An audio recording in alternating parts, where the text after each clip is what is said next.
Ahora, en esta segunda parte vamos a ver los cambios psíquicos y sociales que aparecen en el adulto mayor, que también son bastantes, nos habrán dado cuenta que son bastantes los del adulto mayor, pero los cambios biológicos, entonces preferí subdividirlos en dos partes, ¿sí? Para que no sea el video tan largo. Entonces los cambios psíquicos aparecen con el proceso de envejecimiento, algunos que son más evidenciados, pero ¿con qué tienen que ver?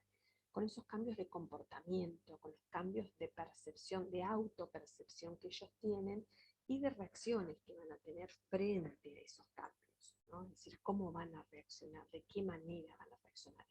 Ellos van a percibirlos y qué respuesta van a tener. De acuerdo a esas respuestas van a ser estos cambios, ¿sí? Entonces tenemos algunas modificaciones psíquicas que van a empezar a partir de los 30 años, como puede ser el decline por ahí de las actividades o las capacidades intelectuales, ¿sí? Pero van a ser más evidentes en la edad del adulto mayor, ¿sí? Entonces, se cree que con hay como una pérdida para resolver problemas, ¿sí? A nivel de la inteligencia, digamos, de cómo resolverlos. Tienen, digamos, menos capacidad de resolución rápida incluso para las problemáticas, ¿no? Es decir, antes que algo que era fácil de resolver y que parecía que, bueno, se tomaba una decisión y se arriesgaba hacia esa, acá, acá en esta etapa no, es como que empiezan ya a buscar más pro y contras y ver cuál podría ser la solución y eso enlentece mucho más el poder de decisión y entonces también cuesta resolverla, ¿sí? Falta rapidez y espontaneidad, ¿no? Esa cosa rápida de poder resolverlos. Y si bien el lenguaje suele no estar alterado, pero también influyen, al igual que en la comprensión, como habíamos hablado anteriormente, ¿sí? Y en la escucha, ¿eh? del, según su estado mental, ¿sí? Y cómo se comunica. Tiene que ver cómo se va a comunicar con las otras personas, ¿sí? Entonces ahí el lenguaje, si bien no se altera, digamos, la forma de comunicación, pero según el estado mental o según su poder de escucha que tenga, ¿no? Es decir, la audición, si escucha bien o no, sí va a estar influyendo en lo que es la comunicación con otras personas, lógico, ¿no? Bien, en cuanto a la que es creatividad y la capacidad, se consideran que están conservados, ¿sí? Es más, incluso es como un periodo de florecimiento individual, es como que esas capacidades de creación y de imaginación afloran con la edad del adulto mayor, ¿sí? Y en cambio, sí, lo que tiene que ver con la memoria y la memoria reciente se encuentra más bien afectado, ¿sí? Es decir, que esa memoria de que por ahí no se acuerdan qué es lo que comieron anoche o qué es lo que hicieron ayer, pero sí pueden recordar claramente qué es lo que pasó hace 30 años atrás, ¿no? Entonces ahí sí hay un cambio en cuanto a la memoria. En cuanto a la personalidad y el carácter, bueno, parece que no tiene mucha alteración, ¿eh? Sí se considera que se acentúan algunos rasgos, ¿no? Es decir, que, digamos, por ahí, para desmitificar por ahí algunas cosas, eh, en cuanto al proceso de envejecimiento, por ahí la persona que ha sido, o que por ahí es un adulto mayor y que es gruñón, que es peleador, que es rezongón, que es malhumorado, eh, se considera que no es porque es un adulto mayor, sino que ha sido toda su vida así, ¿sí? Y que ahora con el adulto mayor, por ahí en algunos rasgos pueden acentuarse un poco más, pero no es que la personalidad les cambia o el carácter les va a modificar, sino que por ahí se empiezan a acentuar algunas cosas porque consideran también que en el proceso de envejecimiento ellos se ven más vulnerables, ¿no? Entonces se comienza a en ese sentido a aumentar algunos rasgos, pero no es porque el carácter se mantiene siempre y la personalidad va a ser siempre desde el que la construyó, ¿no? Sí disminuye la capacidad de adaptación a las cosas, ¿no? Es decir, eh, ¿por qué? Porque tiene miedo a situaciones desconocidas. Un ejemplo bastante clásico de esto es, por ejemplo, el uso de la tecnología, ¿no? De las computadoras y demás, ¿no? Como por ahí, en algunos casos, tampoco no es que todos sean iguales, ¿no? introducirse por ahí en el campo de la tecnología, el uso del celular, el uso de la computadora y demás, para algunos implica una situación que no la pueden adaptarse, no lo pueden usar, no consideran, no están dentro de sus capacidades para hacerlo, para resolverlo y para introducirse, porque es algo desconocido, algo que no han aprendido desde más jóvenes o desde la infancia, entonces les cuesta mucho introducirse en la tecnología, ¿sí? Y consideran que la usan y la usan con mucho cuidado, hacen determinadas cosas y no otras, sino siempre consultando, a ver cómo hago esto, cómo hago el otro, cómo tengo que hacerlo así. Esa situación de inseguridad, porque las cuestiones nuevas es difícil en la adaptación, ¿sí? Entonces se sienten mucho más cómodos, mucho más habilidosos en un entorno que es conocido y que le va a ofrecer mayor seguridad a ellos, ¿no? Porque incluso a veces escuchamos expresiones como dicen, no, pero yo estoy grande para esto, yo no puedo hacer esto porque estoy grande. Bueno, es esa inseguridad de que como no lo han adquirido anteriormente ciertas habilidades, de introducirse en nuevas tecnologías, por ejemplo, puede ser, ¿no? O en algunos cambios importantes, eso les resulta bastante difícil de adaptarse.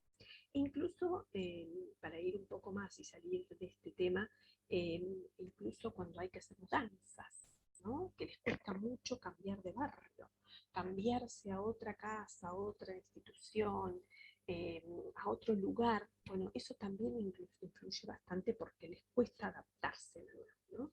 Y a veces no se adaptan, nunca se logran adaptarse.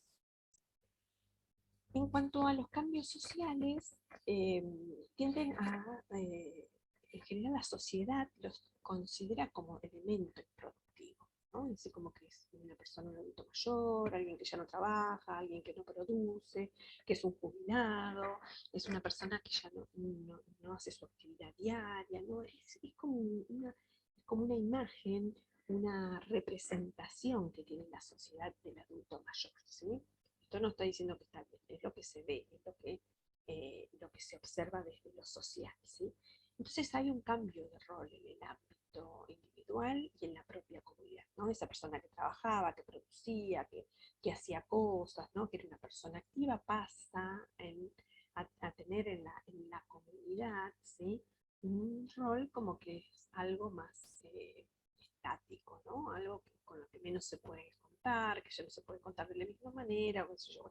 Eso es como son, digamos, cuestiones que tienen que ver con lo social, ¿no? Cómo la sociedad misma los tiene incorporado o no a ellos, ¿no? Y eso de que va a depender mucho de la capacidad de adaptación que tenga también el adulto mayor, ¿no? Cómo se va a adaptar a los cambios sociales, ¿sí? Y cómo va a aceptar su propio proceso de envejecimiento, hasta el punto, ¿no? Es decir, cómo ese adulto mayor, que puede ser un jubilado, que puede ser alguien que está en la casa pero que no trabaja, o que puede haberse jubilado de su trabajo anterior y que ahora resulta que como no está jubilado, se dedica a hacer otra cosa. Y hace otras cosas que por ahí no tienen que ver con un sueldo básico, que no tienen que ver con una relación de dependencia, pero se ha resignificado, se ha readaptado a su nueva vida y hace una vida diferente. Entonces, tiene que ver con ese rol social. O por ahí tal vez algo que nunca ha podido hacer mientras trabajaba y ahora lo empieza a hacer, no sé, algún trabajo social dentro de la misma comunidad, por ejemplo, ¿no? O, qué sé yo, se me ocurre trabajar con charlas, con jóvenes, con los centros de jubilado, intervenir, participar. Bueno, le he encontrado otro rol a ese rol social que él tenía, más pasivo, capaz que cuando trabajaba, porque y ahora dedicarle al trabajo y ahora resulta que empieza a tener una acción más importante a nivel social y comunitario a partir de que deja de tener su actividad, digamos, este, laboral, ¿no? Entonces, bueno, eso tiene mucho que ver con ese cambio de rol que empieza a tener este adulto mayor para también mostrar que no es una persona improductiva, sino que está haciendo otras cosas, y que puede resignificar lo que está haciendo, ¿no? Conocer sus propias limitaciones, es muy importante también conocer esto, que el adulto mayor pueda reconocer sus propias limitaciones, ¿no? Decir, bueno, esto sí puedo hacer y esto no puedo hacer. ¿Qué es lo que me permite físicamente hacer determinadas cosas? Decir, bueno, Antes cambiaba las lamparitas, todas las lamparitas de mi casa, ahora no me puedo subir en la silla porque me mareo, pierdo la estabilidad, no me subo, no cambio, no subo una escalera. Entonces, eso es conocer sus propias limitaciones, lo cual puede ser que se suba a la escalera, hay algunos que no reconocen esos cambios, ¿no? Si se suben a la escalera, quieren cambiar la bombita, se caen, se fracturan la cadera. Entonces, ver que también las modificaciones biológicas van produciendo limitaciones en el adulto mayor, y en tanto ellos se reconozcan dentro de esas limitaciones y esos cambios y hacer lo que sí se puede hacer y dejar lo que no se puede hacer, es como también los ayuda en esa relación social y en ese interactuar y los hace, por supuesto, ser más resilientes, ¿no?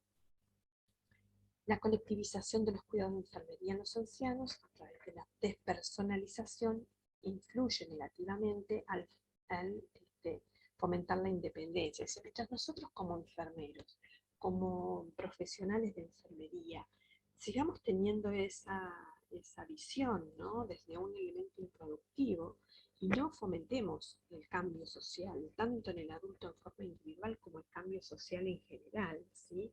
Eso siempre va a seguir influenciando negativamente en la independencia del adulto mayor, ¿no? Entonces, cada vez lo que vamos a ir haciendo es decir, si la sociedad lo aísla, la sociedad lo tiene como un elemento improductivo, y nosotros como colectivo de la enfermería no somos capaces de abrirnos, de considerar que esto es una etapa del proceso, de un proceso de vida, de parte de la vida, y que todos vamos a llegar y que ellos están llegando, algunos están llegando ahora, otros van a llegar más tarde, pero que todos vamos a pasar por lo mismo, en tanto nosotros como, digamos, profesionales de la salud, no pensemos de la misma manera y los tratemos como se tratan socialmente, ¿no? Despersonalizándolos, no considerándolos productivos y no reconociendo sus cambios eh, y considerándolos de forma despersonalizada, lo único que hacemos es aumentar, ¿sí?, la situación de cambios en acción hacia un daño y a un aislamiento social, ¿sí? Entonces, en la sociedad va a haber cambios del rol, ¿no? Del rol individual. ¿Y cómo van a ser esos cambios? Bueno, como individuo único en principio, ¿sí? Le va a depender de la concepción que tenga la persona de la vida y de la muerte, ¿sí? Cómo tienen que adquirir un nuevo sentido de la vida y también de la muerte. ¿Y de qué va a depender esa, digamos, percepción que tengan ellos? Bueno, van a depender de las creencias religiosas, culturales, educacionales, ¿sí? En el propio ámbito en el que en el que crecieron, en el que vivieron y cómo le enseñaron a los demás, ¿sí?, desde su experiencia individual y del estado en el que se encuentren, ¿no? Cuanto tenga mejor salud, cuanto más independientes sean, cuanto mejores puedan vivir, entonces van a sentir que estos, como individuos, sí pueden llegar a tener un proceso de envejecimiento saludable, ¿no? El miedo y la angustia, que siempre están alrededor de la muerte, tiene que ver con esa imagen que tiene cada uno, ¿no? Es decir, bueno, en tanto él tenga el miedo a la muerte, a lo que va a venir, a lo que puede venir, al deterioro físico, a lo que puede llegar a sucederle en adelante, entonces eso va a ser también que la forma en que puedan vivir, ¿no? Que no puedan disfrutar, que no puedan seguir disfrutando hasta su último momento. Entonces decimos que es primero pasar por un cambio del individuo, ¿no? Ese cambio de rol individual, de pasar a ser una persona adulta madura, a ser un adulto mayor. En tanto como ellos lo perciban, como ellos lo sienten, como ellos se sientan física y mentalmente, va a ser también como puedan transitar este proceso y ver o visualizar cómo va a ser su propia muerte, ¿no? Que también ayuda a superar temores en cuanto a esa situación. Como integrante del grupo familiar, bueno, hay una transformación también acá en el seno familiar, ¿no? En cuanto a que el adulto mayor de repente, antes tal vez era activo, desde el adulto maduro, cuidaba a los hijos, los nietos, primero los hijos, después los nietos, después ayuda con la crianza de los nietos, ¿sí? Eh, Hasta que de repente pueden aparecer los problemas de salud, problemas de independencia física o económica incluso, ¿sí? Entonces allí es cuando la familia empieza a entender que ha habido un cambio, que ya no pueden contar con ese adulto mayor de la misma forma, ya sea porque tengan una patología o no, ¿sí? O que ya no puedan, los nietos, por ejemplo, que los nietos entiendan que ya no pueden cuidar, no sé, se me ocurre un bebé, ¿sí? De la misma forma que cuidó por ahí a nietos anteriores, ¿no? Entonces, ahí la familia, y si eso se suma que no pueden quedarse solos o no pueden autocuidarse, empieza a aparecer lo que la familia plantea la institucionalización del adulto mayor, ¿sí? Y bueno, que empieza a sentir el adulto mayor que antes podía hacer un montón de cosas, cuidar los hijos, cuidar los nietos, trabajar, vivir solo inclusive, y que ya no lo va a poder hacer. Entonces empieza a sentir eso que es el abandono, ¿eh? Se empieza a sentir rechazo, ¿eh? Que lo dejan en la institución, ¿sí? Y que ya su rol, su decisión y su experiencia personal ya no empieza a tener el mismo rol en la familia. Está bien, también es posible que aparezcan en la familia adultos mayores también, ¿no?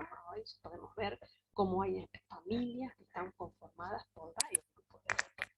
Probablemente la hija de 60, 65 años, 70 años esté cuidando a la madre o al padre, ¿sí? Que tiene 85, 90. ¿Sí? Ahí también hay cambios y decisiones, ¿no? Cuando a veces conviven en el mismo grupo familiar, distintos grupos de adultos mayores, siguen siendo adultos mayores. Entonces, como integrante del grupo familiar, también va sufriendo cambios en ese rol familiar que tuvo en un principio, se fue modificando. Y después como persona para afrontar las pérdidas, ¿no?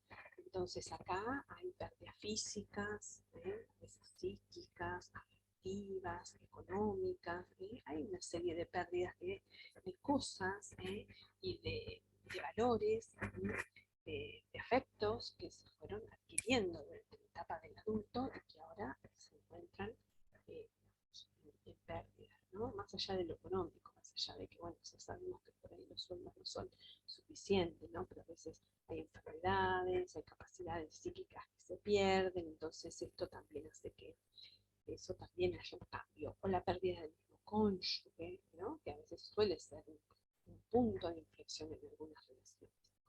Aparece la soledad, ¿eh?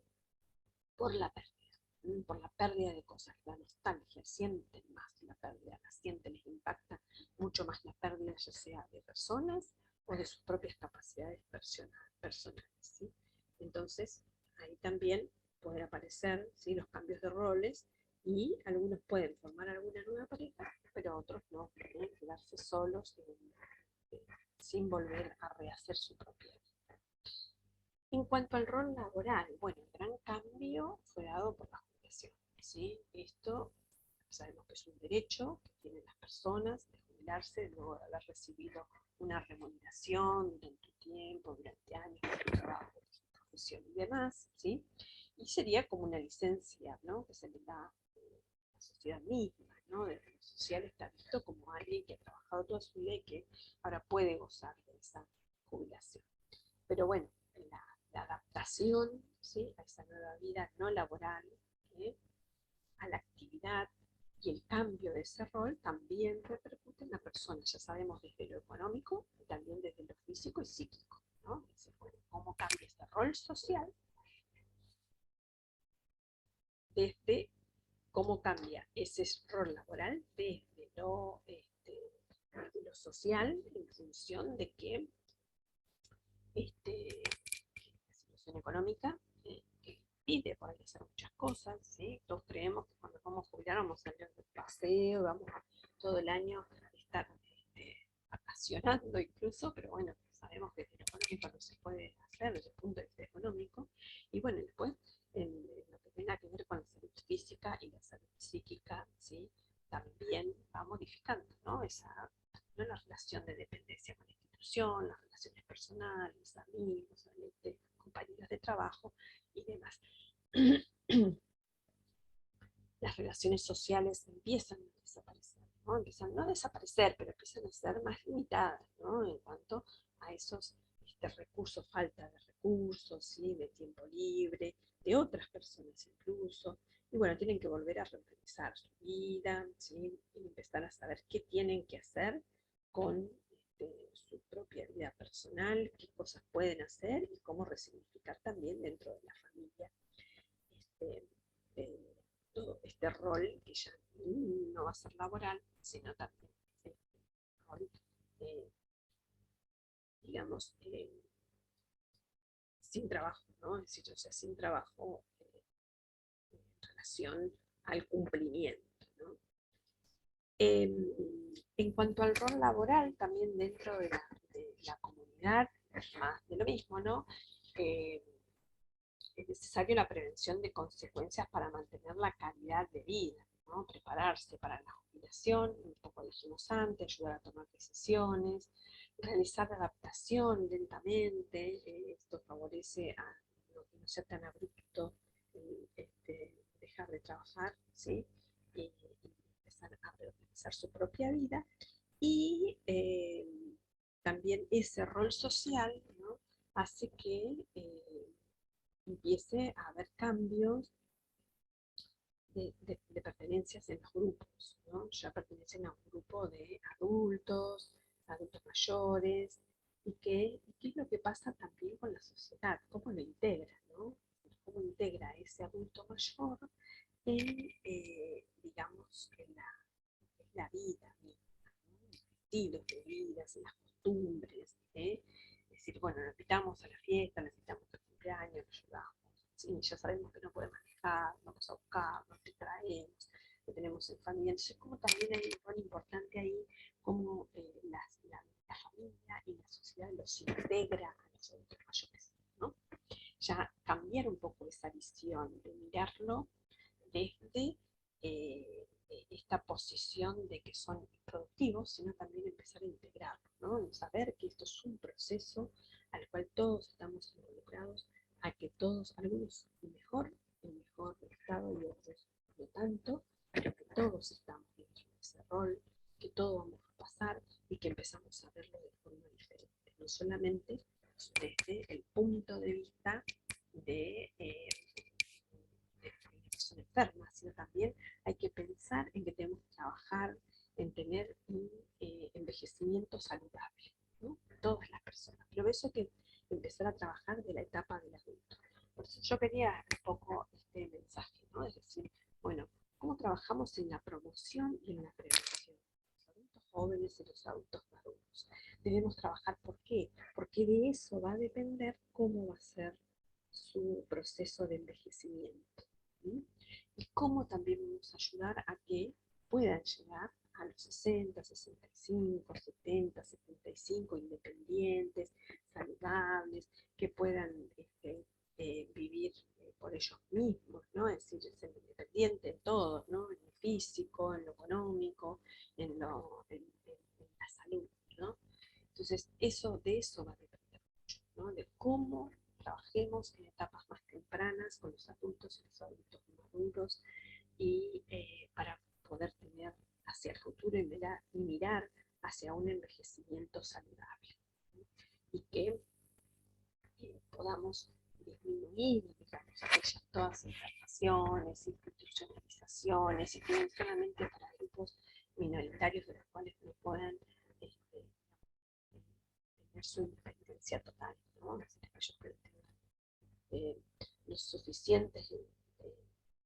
Entonces ahí vemos cómo hoy los que están en las internaciones de los hospitales y en las instituciones de adultos mayores son personas que están disminuidas en sus capacidades físicas, en sus capacidades psíquicas y que ya no pueden tener su propia vida independiente, sino ya dependen del sistema de salud o de su propia